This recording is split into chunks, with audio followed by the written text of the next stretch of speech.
তোমার সাথে কেমন আচরণ করত? মা জননী ডুগরে কেঁদে উঠে বলছেন, ইয়া রাসূলুল্লাহ, ইয়া হাবিবাল্লাহ, আমার সাথে খুব খারাপ ব্যবহার করত।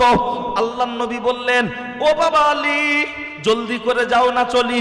কোথায় যাব গো ইয়া রাসূলুল্লাহ? আল্লাহর নবী বললেন, ওই যে দেখতে পাচ্ছ বাগান, ওই যে দেখতে পাচ্ছ গাছ, ওই গাছের ভিতর থেকে কিছু শুষ্ক কাঠ নিয়ে চলে এসো। ওই সময় মা জননী জিজ্ঞাসা করছেন, ইয়া রাসূলুল্লাহ, ইয়া হাবিবাল্লাহ, কাঠ নিয়ে কি করবেন?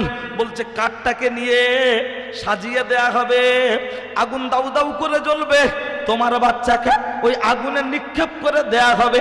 তখন মা জননী টুকরে কেঁদে উঠে বলছে, ইয়া রাসূলুল্লাহ, ইয়া হাবিবাল্লাহ, আমি মা বাচ্চার জন্য আমি আগুনে পড়তে রাজি আছি, জীবন দিতে রাজি আছি, আমার বাচ্চাকে আগুনে ফেলতে দেব না। একবার জুড়ে বলুন সুবহানাল্লাহ। আমার নবী মায়ের কথার দিকে খেয়াল করে আমার নবীর চক্ষু মোবারক থেকে অশ্রু মোবারক গড়িয়ে যাচ্ছে। কেন? আমি মুহাম্মদ বাফারা, আমি মাহারা, আর এরা পিতামাতাকে হায়াতে পেয়ে এত জঘন্য আচরণ করছে। আল্লাহ নবী বললেন, মা, তোমার বাচ্চার জন্য একটি কাজ আছে, সেই কাজটা খুব কঠিন কাজ, তুমি কি করতে পারবে? তখন মা জননী বললেন, ইয়া রাসূলুল্লাহ, আমার কাছে নয়, পৃথিবীর কোন মায়ের কাছে বাচ্চার জন্য যে কাজটাই করতে হোক সেটা কখনো কঠিন হতে পারে না। মা বাচ্চা প্রস্রাব করেছে, ডাক্তার বলছে বাচ্চা মনে হয় অসুস্থ, রক্ত লাগবে। মা অপারেশন থিয়েটারে শুয়ে শুয়ে বলছে, ডাক্তার কোন হাত থেকে নেবে, ডান হাত না বাম হাত? কিন্তু তখন মায়ের যা রক্তক্ষরণ হয়েছে, আরো ব্লাড দেওয়ার প্রয়োজন, কিন্তু মা তখন বলছে কোন হাত থেকে নেবে, ডান হাত না বাম হাত? আর মা অপারেশন হয়েছে, অসুস্থ, ব্লাড লাগবে, তখন ছেলে চারিদিকে কাঠ খুঁজছে, কে কাঠ দেবে, ব্লাড দেওয়া হবে। আরে গান্ডারের মতো চেহারা, 86 কেজি ওজন, ওই রক্ত দিলে হবে, ওর ভাই দিলে হবে, সেখান থেকে নয়, বরঞ্চ বিভিন্ন জনের কাছে ফোন করছে, গ্রুপে গ্রুপে মেলে না তা নয়, ওর অতটা আন্তরিকতা নেই, শাশুড়ির জন্য রক্ত দিচ্ছে, শালার বইয়ের জন্য রক্ত দিচ্ছে, শালির জন্য জামা কিনে দিচ্ছে, অথচ নিজের মায়ের জন্য 300 টাকার একটা সুতির শাড়ি পর্যন্ত জোটে না। এরকম তেফেরেঙ্গা মুসলমান আছে না নাই? শুধু মনে করবা বছরে একটা সভা দেবো, সারা বছর যা করব পাপ ধুয়ে যাবে, বছর ধোয়াচ্ছে। এরা তার আমার জীবনে নেবে না, আর নেওয়ার দরকারও নেই। কেন বলেন তো? আমি ক্যান্সারের কেমো দেব, তার রুগীর মাথা চুলতে এমনি উঠে যাবে। কি বলছে? ক্যান্সারের কেমো উঠে যাচ্ছে। তা আমার ক্যান্সার পেশেন্ট আসবে, আর আমি কি তার এখন ভিটামিন সিরাপ দেবো? গ্রামটা সার্ভে করুন, যতগুলো বয়স্ক বাপ এখানে বসে আছে তুলে সাইডে জিজ্ঞাসা করুন, চাচা সন্ধ্যাবেলা নাস্তা কিছু করেছো? না। আর চাচার বিয়াইকে জিজ্ঞাসা করো, বলছে শরীরটা ভালো না, 4টে সিঙ্গাড়া খেয়েছে, 4টে সিঙ্গাড়া। শ্বশুর খাবে না, বলছে নাও, আর বাপ খেতে চাইছে তার দেয় না। বৌমাকে জিজ্ঞাসা করো, তোমার শ্বশুর খায় ভালো? বলছে বাবা ধান কল যা দি সব মেরে দেয়, কিচ্ছু বাদ দেয়। চলুন মায়ের সামনে দাঁড়িয়ে দয়ার নবী, তাই তো? ও ছেলেরা, ও নওজোয়ান যুবকেরা, ও আমার মুরব্বিয়ান বাপ, অন্যায় হলে আমার করে দেবেন মাপ। আমি বক্তব্য শুরুতেই বলেছি মোবাইল বসিয়ে রাখুন রেকর্ডিং করার জন্য। যদি মনে হয় কোনো কথা ভুল বলছি আমাকে সাথে সাথেই ধরবেন, আর যদি মনে হয় ঠিক বলছি মেনে নেবেন। পিছনে ফুচুর ফুচুর গুজুর গুজুর করে লাভ নাই, পিছনে ফুচুর ফুচুর গুজুর গুজুর করে লাভ নাই। কে কি বলল তা আমার দেখার দরকার নাই। এগুলো মসজিদের ইমাম সাহেবরা বলতে পারেন না, কারণ ইমাম সাহেবদের মাইনে কম। আর একটু যদি সোজাভাবে কথা বলে, চাকরি থাকবে না, যাবে, চাকরি চলে যাবে। আর আমি এসছি 2 ঘন্টার জন্য, আমি অপারেশন করা ডাক্তার, আমি এসে কেটে দিয়ে বেরিয়ে যাব, রোগী মরে মরুক বাঁচে বাঁচুক পরে দেখা যাবে। কারণ আমি এনেছি, ইমাম সাহেবদের দোষ দেব না, মসজিদ কমিটির দোষ। তুমি ভুল পথে চলবা, অসুবিধা নাই। আর আমরা বললে তোমার সেন্টিমেন্টে লেগে যায়, লজ্জা করে না, শরম করে না? বউটা যখন টাটা সুমার মতো বডি বার করছে ঠান্ডা, তখন তোমার মান সম্মানে লাগে না? আর হুজুর যদি কথাগুলো বলে, তখন বলে এসব কথা বলা ঠিক না। আমি বলবো না তো তোমার কোন বোনাই বলবে, তোমার কোন দুলাভাই বলবে, জামাইবাবু বলবে? এগুলো কেউ বলবে না। এগুলো আল্লাহর আলেম বান্দা যারা, কেবল বলবে তারা। ও ছেলেরা, পরে আসছি, চলুন কি বলছিলাম। দয়ার নবী বললেন, ও মা জননী, কাজটা খুব কঠিন কাজ, তুমি কি পারবে? মা বললেন, ইয়া রাসূলুল্লাহ, বাচ্চার জন্য পৃথিবীতে যত কঠিন কাজ থাক না কেন, আমি মা বাচ্চার জন্য সবকিছু করতে রাজি আছি। তখন আল্লাহর নবী বললেন, সেই কাজটি হলো তোমাকে অন্তরের অন্তর থেকে গো ক্ষমা করতে হবে। তুমি কি পারবে? মা জননী ডুগরে কেঁদে উঠে বলছেন, ইয়া রাসূলুল্লাহ, ইয়া হাবিবাল্লাহ, আমি আমার বাচ্চাকে অন্তর থেকে ক্ষমা করে দিলাম। আমিন, আমিন, আমিন। মা যখন চলে যাচ্ছে রে, আল্লাহর নবী বললেন, ও বাবা আলী, একটু জলদি করে যাও না, চলি। এই মা হেঁটে হেঁটে আগে বাড়িতে পৌঁছান কি? মায়ের ক্ষমা করাটা আগে বাড়িতে পৌঁছায়, একটু দেখার বিষয়। একটু দেখো, কিতাবের মধ্যে এসেছে, মা হেঁটে হেঁটে রাস্তায় যাচ্ছেন। হযরতে আলী কারামাল্লাহু ওয়াজহু রাস্তায় ওভারটেক করে যখন আগে বাড়িতে পৌঁছে গেলেন, গিয়ে দেখতে পাওয়া যাচ্ছে যে ছেলেটার জবান বন্ধ হয়েছিল, জবানে কথা বেরোচ্ছিল না, লক হয়েছিল, ওই ছেলেটাই মুখে মুখে মুখে মুখে পড়ছে, লা ইলাহা ইল্লাল্লাহু মুহাম্মাদুর রাসূলুল্লাহ সাল্লাল্লাহু আলাইহি ওয়াসাল্লাম।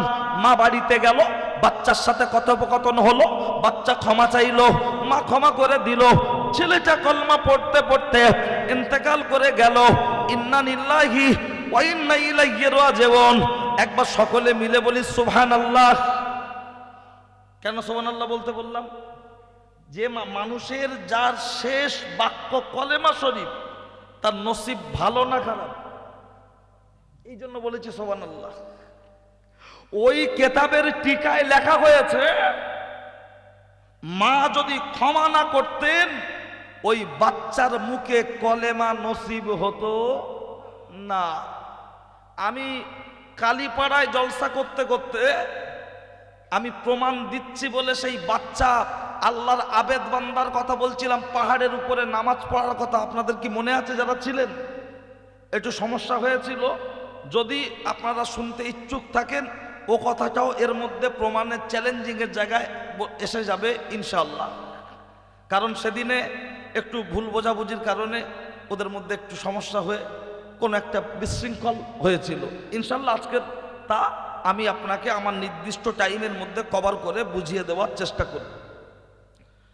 এখন বলুন, প্রত্যেকটা মুসলমান, যারা মুসলমান বলে দাবিদার, তারা সবাই জানে মরণের শেষ সময়, জীবনের শেষ সময়, মরণের অন্তিম সময়ে যদি কলেমা নসিব হয়, তাহলে তকদির ভালো না খারাপ? ভালো। তাহলে আমরা কে চাই না যে আমাদের তকদিরটা ভালো হোক? সবাই চাই। তাহলে সবাই যখন চাই, কে চাই না আমাদের হায়াত বেড়ে যাক? কে চাই না সম্পত্তি বেড়ে যাক? কে চাই না সম্মান বেড়ে যাক? যদি হায়াত বাড়াতে চান, সম্মান বাড়াতে চান, যদি রেজেক বাড়াতে চান, টাকা বাড়াতে চান, তাহলে তাবিজের দরকার হবে না। বাপ আর মাকে হাত খরচা দিন, আব্বা মায়ের সাথে ভালো ব্যবহার করুন, আত্মীয় স্বজনদের সাথে সুসম্পর্ক রাখুন। ইনশাআল্লাহ প্রিয় নবীর হাদিস বলছে, তার সম্মান বেড়ে যাবে, তার ইজ্জত বেড়ে যাবে, অর্থ বেড়ে যাবে, তার সাংসারিক জীবনে মজা আসবে। একটু বলবেন না সুবহানাল্লাহ? কিন্তু আজকের দিনে দাঁড়িয়ে তার উল্টো, ওই যে বাড়িতে কলা গাছ আসছে না, কলা গাছ, ভাই ভাই মিলেমিশে থাকতে চায়, কলা গাছ একটা ছায়া করে দিচ্ছে মাঝখানে, সেই জায়গাতে আমরা একটু যেন ডিভাইডেড মতো হয়ে যাচ্ছি। যতদিন ছেলের বিয়ে হয়নি ততদিন মা বলতো, বিয়ে হওয়ার পরে মা বলছে যেন মনে হয় টোটো গাড়ির মতো একটু ব্রেক মেরে বলছে। একদম মিলিয়ে নেন। বিদেশে যাওয়ার গিয়েছে, বারবার ফোন করতো, বিয়ে হয়ে যাওয়ার পরে 6 মাস 1 বছর পরে বিদেশে গেল, প্রথমে গিয়ে সপ্তাহে ফোন করতো, তারপরে 15 দিন, এখন আর মোটেই আলাপ করে না। এরকম ছেলে আছে না নাই? ও ছেলেরা, ও নওজোয়ান যুবকেরা, ও আমার মুরব্বিয়ান বাপ, অন্যায় হলে আমার করে দেবেন মাপ। বক্তব্য যত শেষের দিকে যাবে তত বক্তব্য টেম্পার বেড়ে যাবে। তার কারণ হলো আপনারা বসেছেন কষ্ট করে শোনার জন্য, আর আমি যখন এসেছি নিশ্চিত করে তা দেওয়ার চেষ্টা করব। তবে শুনে রেখে দেন, জেনে রেখে দেন, এই হৃৎপিণ্ড নামক যে কল, এর একটি রোগের কথা বলেছি, আর এই রোগের কথাটা বলতে গিয়ে আমি আপনার মাঝে আরো একবার বলছি সেই আয়াত, লা তুশরিকু বিহি শাইআন ওয়া বিল ওয়ালিদাইনি ইহসানা। তোমরা আল্লাহর সাথে কাউকে শরীক করো না, বাপ মার সাথে অসৎ আচরণ করো না। কিন্তু দুঃখের সাথে বলতে হয়, আজকের কি সুন্দর বাড়ি করে বাড়ির সামনে লিখে রেখেছে পিতামাতার আশীর্বাদ, ওই বাড়িতে সব কিছু পাবেন বুড়ো আর বুড়িবাদ। বুড়ো আর বুড়িবাদ লক্ষ্য করলে দেখতে পাওয়া যায়, ও যত বড় দাড়ি রাখুক, হাতে তসবি নিয়ে গপ গপ গপ গপ গপ গপ করে টিপুক, ওর কপালে শান্তি মিলবে না, মিলবে না, মিলবে না। প্রমাণ তো অবশ্যই আমাকে দিতে হবে, তা না হলে হবে না। ও ছেলেরা, ও নওজোয়ান যুবকেরা, শুধু শান্তি মিলবে না নয়, ওর মাথায় যে বাজ পড়বে এটা তো আমাকে প্রমাণ দিতে হবে। আর প্রমাণ দেওয়ার জন্য আমি আপনার মাঝে কোনো গল্প নয়, বুখারী শরীফের রিওয়ায়াত থেকে কথা তুলব, বুখারী শরীফের রিওয়ায়াত থেকে কথা তুলব। অবশ্যই মাথায় রাখবেন, কিন্তু মনে রেখে দেন ও ছেলেরা, ও নওজোয়ান যুবকেরা, এই হৃৎপিণ্ড নামক যে কল, মেমোরি, এর দ্বিতীয় অনেকগুলো রোগের মধ্যে আরেকটি রোগ কোনটা? আরেকটি রোগ হলো যেটা আমার আল্লাহর কোরআন বললেন সেটা। আমার আল্লাহর কোরআন জানিয়ে দিয়েছেন, কি জানিয়ে দিয়েছেন? আমার আল্লাহর কোরআন বলেছেন, আকিমুস সালাহ ওয়া আতুজ যাকাত, তোমরা নামাজ কায়েম করো, পাশাপাশি যাকাত প্রদান করো। নামাজ রোজা কেউ কোনোদিন করো না কো কাজা, যদি করো কাজা কবরে গেলে পেতে হবে সাজা। নামাজ রোজা ইমানদার মুসলমানের জন্য খুবই সোজা, কিন্তু দুঃখের সাথে বলতে হয় আজকের মসজিদগুলোতে বেশি বেশি নামাজ পড়ছে কারা? এই মুরব্বি বাপ চাচা যারা মসজিদে নামাজ পড়ছে তারা, আর জন ছেলে যারা মসজিদে বেশি নামাজ পড়তে যায় না তারা। তাদের যদি হাতটা ধরে বলা হয়, ভাই চল না মসজিদে নামাজ পড়তে যাই, তখন বলছে, দাদু তোমার গাঁটে গাঁটে বাত, কোমরে কোমরে বাত, উঠতে গেলে লাঠি, বসতে গেলে মাটি, জীবনটা করতে হবে খাঁটি, কবরে গেলে জায়গা দেবে মাটি, মজবুত হবে ঘাটি। এখন তোমরা বলবে নামাজ নামাজ নামাজ, আমরা বলবো সমাজ সমাজ সমাজ, তোমরা বলবে ভাত ভাত ভাত, আমরা বলবো মদ মদ মদ। উঠতি বয়সে ফুর্তি করবো, ধরা পড়লে ধনঞ্জয়, না পড়লে ফুল এনজয়।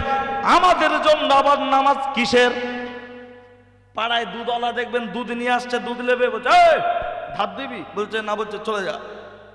কিন্তু দেখবেন মদের দোকানে দাঁড়ানোর মতো জায়গা থাকে না, দুধ খাওয়ার লোক নাই, কিন্তু মদের দোকানে দাঁড়ানোর মতো জায়গা নাই। পাড়ায় আখের রস বিক্রি করছে 10 টাকা গ্লাস, মুসলমান খায় না। আচ্ছা, কুকুরকে যদি মদ দেওয়া যায়, কুকুর খাবে? অনেকদিন আগে একবার ট্রাই করা হয়েছিল, কুকুর আমাদের স্কুলের বাউন্ডারির ভিতরে ঢুকেছে, ছেলেদের বললাম গেটটা লাগাতো, গেটটা লাগিয়ে সেই হাঁড়িয়া না কি বলে না, সেই যেটা সাদা টাইপের হয়, তো ও একজন নিয়ে যাচ্ছিল, বললাম সেই নারকেল ছাড়ালে যে বাটি মতো হয় না, বল মালা, বললাম ওতে একটু ঢেলে নে তো দেখি, কুকুরকে দেবো। কুকুর এরকম শুকে ব্যাগ গিয়া, তাহলে তো চিন্তা করেন, কুকুর হাঁড়িয়া থেকে যদি ওই করে পায়খানা দিলে ও হার্ট অ্যাটাক হবে না? পায়খানা না, মদ দিলে স্ট্রোক হবে না? তাহলে যে কুকুর হাঁড়িয়া খায় না, মদ খায় না, আর সেই মানুষ আশরাফুল মখলুকাত, সৃষ্টির সেরা, সে যখন মদ খাচ্ছে, তাহলে ও কি কুকুরের থেকে খারাপ নয়? আমি বলিনি, কোরআনের উদ্ধৃতি আছে, বলবেন কোথায়? নপারা সূরা আরাফ, কোন হাফেজ সাহেব থাকলে মিলিয়ে নেবেন। ওয়ালাকাদ যারানা লিজাহান্নামা কাসীরাম মিনাল জিন্নি ওয়াল ইনস, নপারা সূরা আরাফে আছে। বক্তারা সঠিকভাবে বলে না কেন জানেন? বললে টাকা দেয় না। সাইটে কে বলে, কে দাওয়াত করেছে রে? বলছে, বলে কেলো কেলো কেলো। বলছে ক টাকা দেওয়ার কথা? বলছে মনে হয় 18,000 হবে। বলছে নামানোর পরে বলবি হুজুর কালেকশন ভালো হয়নি, 12,000 লও, পরে ঠিক করে দেবো, একদম বেশি দিবি না। ও সাহস কি, ও আমাদের পাড়ায় এসে ও আমাদের বিরুদ্ধে বলছে, আবার বুকে খেয়ে চোখে ঠোকা মারা। যেই গাড়ি উঠে যাচ্ছি বলছে ওরে পাপ বিদায় হয়েছে, ওরা জীবনে আনবো। পুরো হাসতে হাসতে। আসলে মনে রাখবেন, গ্রামে যখন মুসলমানি হয় কারোর বাড়িতে, সবাই আনন্দ করে, টেনশনে থাকে কে? বাচ্চাটা। এবার যেই হাজাম মানে ডাক্তার এসে গেল, বাচ্চাটা দেখে কাঁদছে। ও ভাই তুমি রাগ করে চলে যাচ্ছ নাকি? রাগ করে চলে যাচ্ছ? ও আসবে? দেখো আমার মজলিস থেকে আমি কাউকে ডাকি না, কেউ যেন সহজে উঠবে না। কি বলেছি বুঝতে পেরেছেন? আমি কাউকে বলেছি এসে বসে যাও বলেছি? তাহলে আমি কাউকে বসার জন্য বলিনি, তাহলে উঠবে কার হুকুম?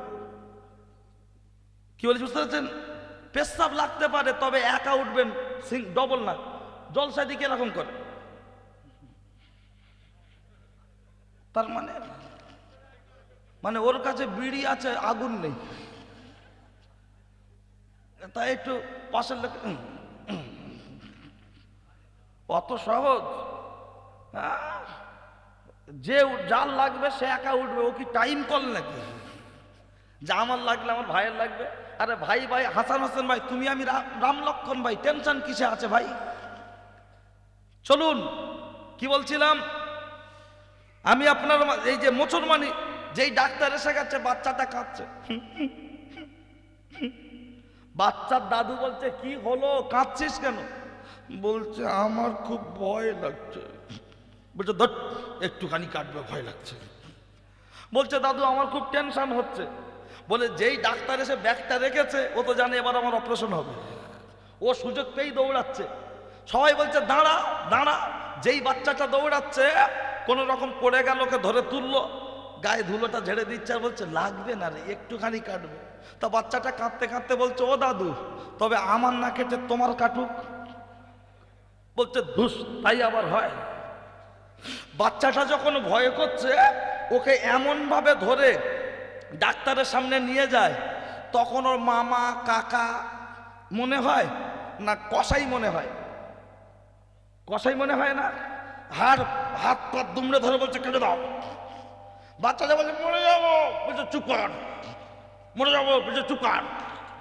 তাহলে একটি মুসলমানি দেওয়ার জন্য, সুন্নত পালন করার জন্য, যদি অভিভাবক গার্জেনকে কখনো কখনো কসাইয়ের ভূমিকা পালন করতে হয়, আল্লাহর ফরজ হুকুম অমান্য করে টেক্কার উপরে তুরুপ, গোলামের উপরে সাহেব, সাহেবের উপরে বিবি, ক্যারাম বোর্ডে জুয়া, লুডুতে জুয়া যখন তারা খেলছে, তাদের বিরুদ্ধে যখন বাড়ির মহিলারা গ্যাং গ্যাং করে রাস্তায় ঘুরছে, তাদের বিরুদ্ধে গার্জেনদেরকে কসাইয়ের ভূমিকা পালন করার দরকার আছে না নাই?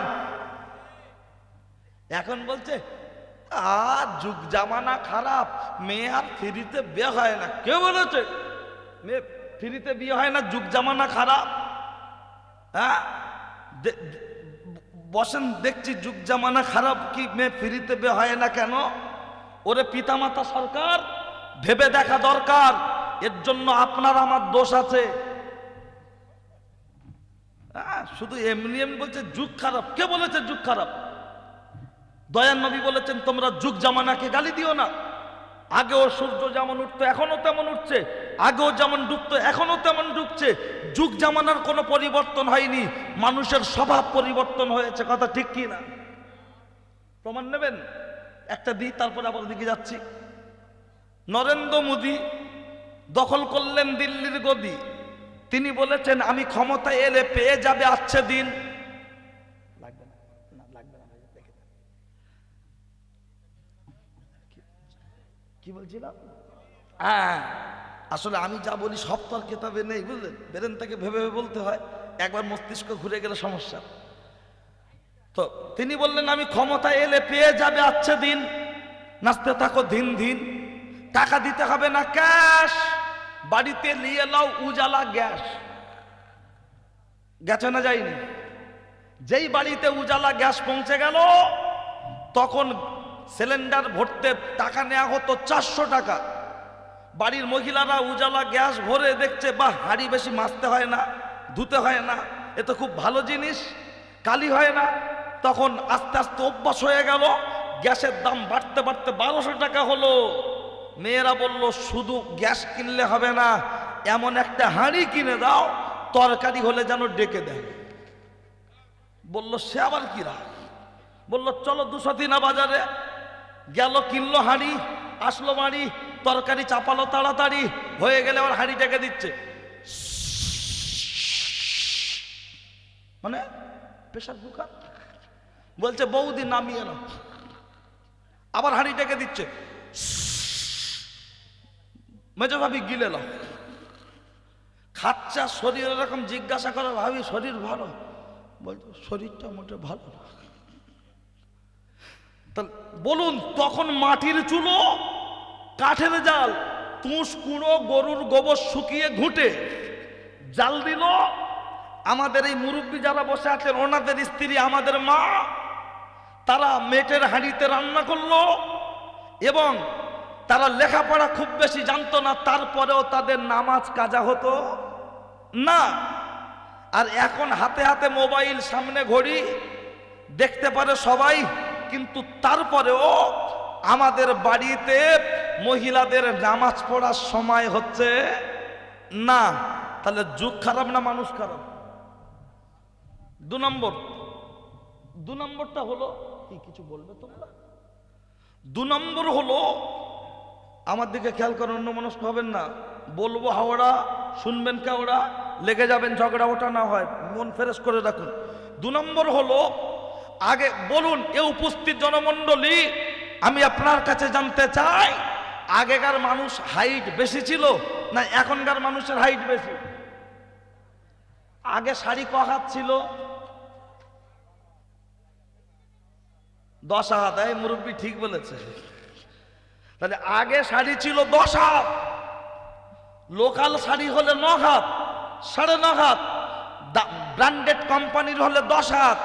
এই যে মুরব্বীরা বসে আছেন, ওনাদের শাশুড়ি আমাদের নানিমা, ওনাদের আম্মা আমাদের দাদিমা, তানারা 6 ফুট হাইট ছিল, 10 হাতের শাড়ি পরেছে, তাদের পেট পিঠ পাড়ার পরপুরুষ কখনো দেখতে পেত না। পাড়ার পরপুরুষ দূরে যান, দেওর ভাসুর পর্যন্ত দেখতে পেত না। আর এখন আমাদের বিউটির হাইট কত? 4 ফুট বললে আর বাড়ি উঠতে দেবে না। মেয়েরা কোথায় আছে, কোন দিকে আছে? ওরা বেঁচে আছে তো? 4 ফুট নয়, 5 ফুট, 5 ফুট 1, ভালো করে দেখ, 5 ফুট 2, 3, তাদেরকে দেখছি আমরা প্রতিদিন। 5-এর কম আছে, 5, 3, 4-এর উপরেও আছে, সংখ্যাটা কম। গড় এবারে যে 5, 1, 2, 3, 4। এখন বর্তমান শাড়ির সাইজ কত? 12 হাত শাড়ি, তার সাথে আবার ব্লাউজের পিস ফ্রি আছে না নাই? 12 হাত শাড়ি, ব্লাউজের পিস ফ্রি পড়ছে আমাদের ঝুমার মা বিউটি, ऐसा কায়দা করে জড়াচ্ছে, আলিফ খালি বান নিচে 1 নোক্তা, লাম খালি মিম খালি নুনের মাথায় 1 নোক্তা, পেট ফাঁকা, পিঠ ফাঁকা, কপালেতে 1 নোক্তা। বলুন তখন 6 ফুটের হাইট, 10 হাত শাড়ি, শরীর কেউ দেখতে পেল না। এখন 12 হাত শাড়ি, 5 ফুট হাইট, তার যখন 200 দিনার বাজারটা সবাই দেখতে পাচ্ছে, তাহলে কি বলবেন? যুগ খারাপ না মানুষ খারাপ?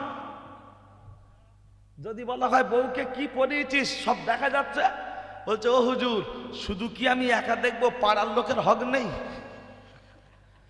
কেন, ও কি আকিকার ছাগল না কুরবানির ছাগল? 2-4 টুকরো দিয়ে খেতে হয়, লজ্জা করে না? 50 টাকা চিনির কেজি, 50 টাকা চিনির কেজি, পিঁপড়ে ঢুকলে জান জ্বালা করে না করে না? বলছে সালা চিনির কৌটো পিঁপড়ে ঢুকে যায়, ঢাকনা লাগাও না। ও 48 টাকা চিনির কেজি, পিঁপড়ে ঢুকলে জ্বালা করছে, কষ্ট হচ্ছে। বলুন 10 টাকার আইসক্রিম আপনি বিয়ে বাড়ি থেকে নাতির জন্য নিয়ে গিয়েছেন, আইসক্রিমটা ডিপ ফ্রি গিয়ে দেখছেন নাতি বাড়ি নেই, বাইরে রাখবেন না ফ্রিজে দেবেন? কেন? বলছে হাওয়া লাগলে গলে যাবে, নাতি এসে আর খেতে পাবে না। হ্যাঁ, 10 টাকার আইসক্রিম হাওয়া লাগলে যদি গলে যায়, 48 টাকা চিনির কেজি, কৌটোর ঢাকনা যদি ভাঙা হয় পিঁপড়ে ঢুকে যাবে। বলুন 150 টাকা পোনা মাছ, 200 টাকা রুই মাছ আপনি কিনেছেন। আমার মা মাছটাকে মেজে ঘষে ধুয়ে পিস পিস করে রান্নাঘরে রেখে কিছু একটা ঢাকনা চাপা দিয়ে ঢাকা দিয়ে বাইরে একটি কাজ করছে। হঠাৎ একটা বিদেশি মেহমান আসলো, এসে কি বলছে জানেন? ম্যাও ম্যাও। আপনার স্ত্রী আমার মা যে কাজ করুন না কেন তার মস্তিষ্কটা রান্নাঘরের দিকে যাবে না? যাবে না?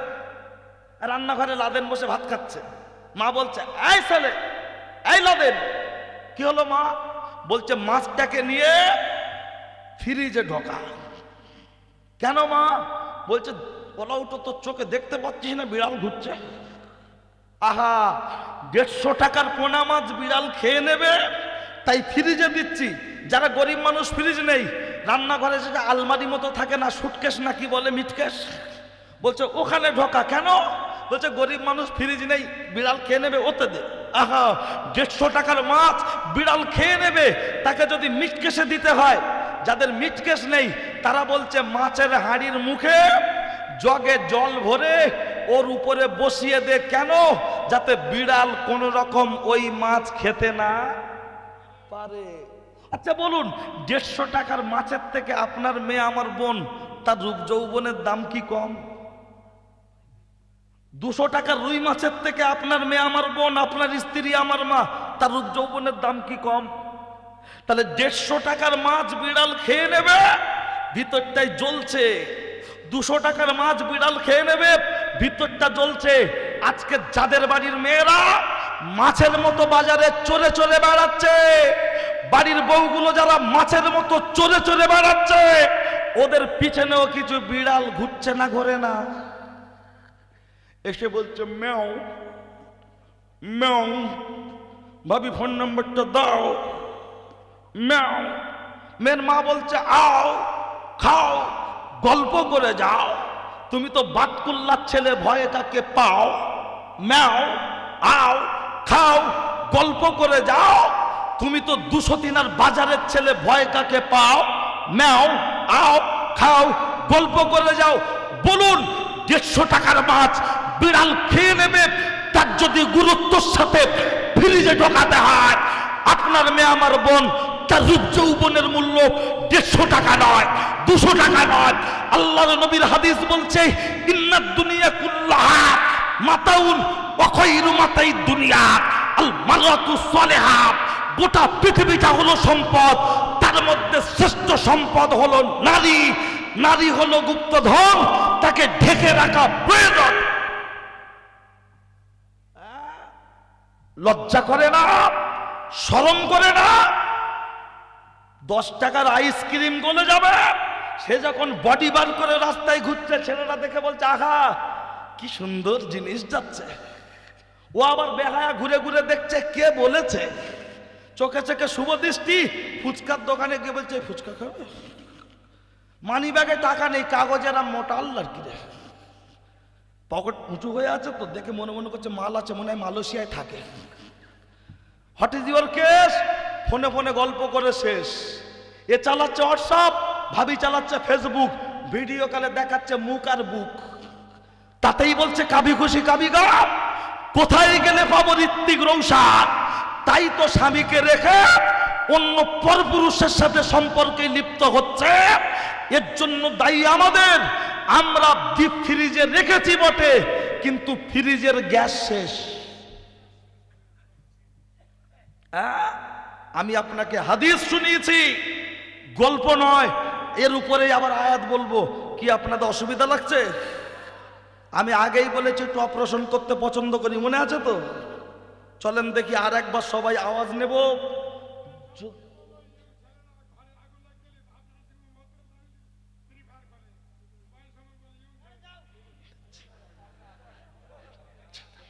আমাদের খেয়াল করে, বিভিন্ন মানুষ আবেগ বিভিন্ন রকম বলে, বুঝলেন? সব কথা কান দিলে হয় না। চলেন সবাই মিলে একটু তাকবীর দেবো, কি রাজি আছেন আপনারা? নারায়ে তাকবীর। আমি এত হিট দিচ্ছি তারপরে হলো জি,